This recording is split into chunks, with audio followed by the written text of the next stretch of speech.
नमस्कार, SBT news में आपका स्वागत है। पेश है 27 अक्टूबर गुरुवार शाम 7:15 बजे राजस्थान की बड़ी खबरें। अजमेर स्मार्ट सिटी लिमिटेड ने गुरुवार सुबह अजमेर विकास प्राधिकरण के साथ संयुक्त कार्यवाही करते हुए इंडोर स्टेडियम परिसर में बने तंदूर रेस्टोरेंट को ध्वस्त कर दिया।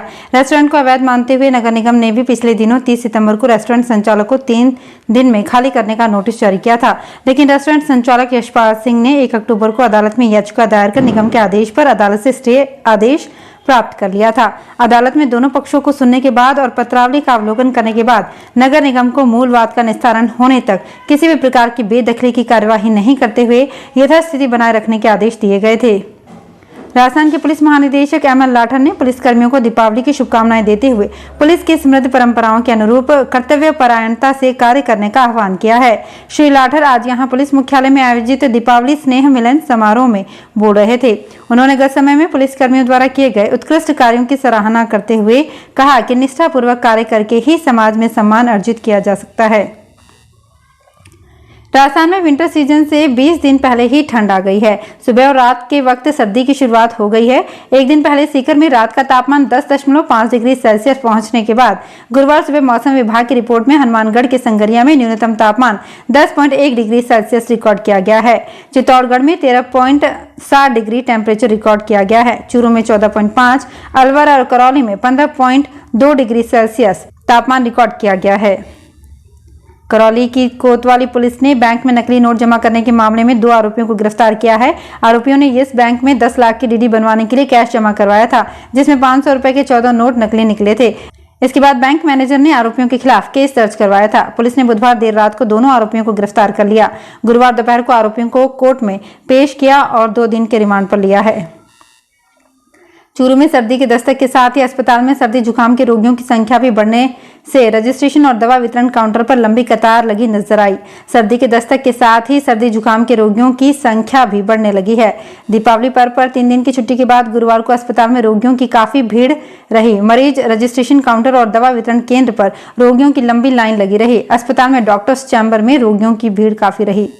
जोधपुर जिले के बोरुंदा कस्बे में गुरुवार सुबह एक भजन कार्यक्रम के दौरान मधुमक्खियों ने हमला बोल दिया। मधुमक्खियों के हमले से कार्यक्रम में एक बार अफरा तफरी मच गई। लोगों ने भागकर मधुमक्खियों से पीछा छुड़ाया। तब तक मधुमक्खियों ने करीब 2 दर्जन लोगों को डंक मार दिया। इस कारण कई लोगों की तबीयत खराब हो गई। कुछ लोगों को अस्पताल में भर्ती कराया गया है।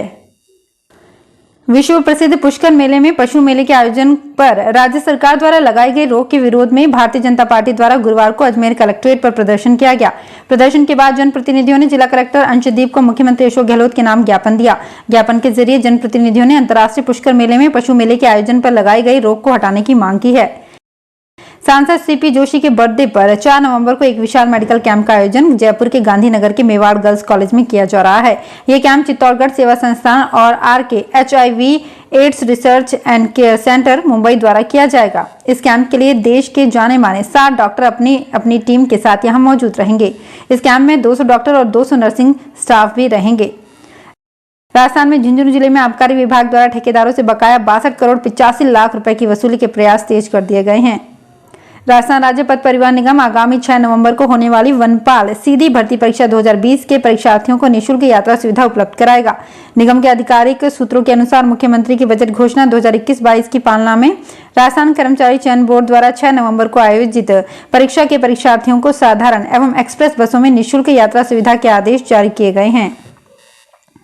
टोंक जिले के बनेठा कस्बे के पास बनास नदी में बनाए जा रहे इसरदा डैम से दौसा सवाई माधोपुर जिले के 1256 गांवों और 6 शहरों के लोगों को पानी सप्लाई होगी। डैम से पेयजल सप्लाई को सुचारू बनाए रखने के लिए राज्य सरकार ने 6 ऑफिस खोलने को मंजूरी दी है।